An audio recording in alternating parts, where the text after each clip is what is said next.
চারপাশে ঘন কুয়াশা, সূর্যের দেখা নেই। হিমেল বাতাসে কাঁপছে জনপদ। দিনাজপুরের বীরগঞ্জ উপজেলায় শীতের তীব্রতা বেড়েছে। সবচেয়ে বেশি কষ্টে পড়েছেন নিম্ন আয়ের মানুষ, দিনমজুর, শিশু ও বয়স্করা। তীব্র শীতের কারণে অনেক দিনমজুর মাঠের কাজে যেতে পারছে না।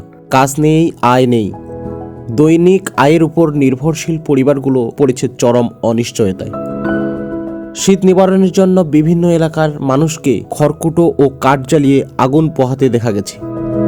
পর্যাপ্ত শীতবস্ত্রের অভাবে শিশু ও বয়স্কদের দুর্ভোগ সবচেয়ে বেশি।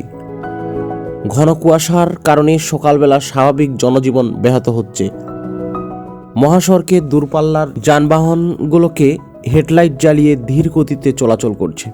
দিনাজপুর আবহাওয়া অফিস সূত্রে জানা যায়, আজ সকাল 6টায় দিনাজপুরের সর্বনিম্ন তাপমাত্রা ছিল 13.2 ডিগ্রি সেলসিয়াস।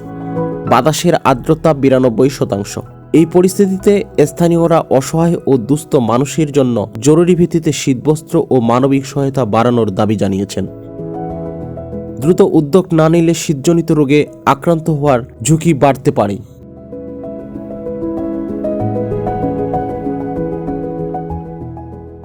দিনাজপুর টিভি মানুষের জীবনের কথা বলে।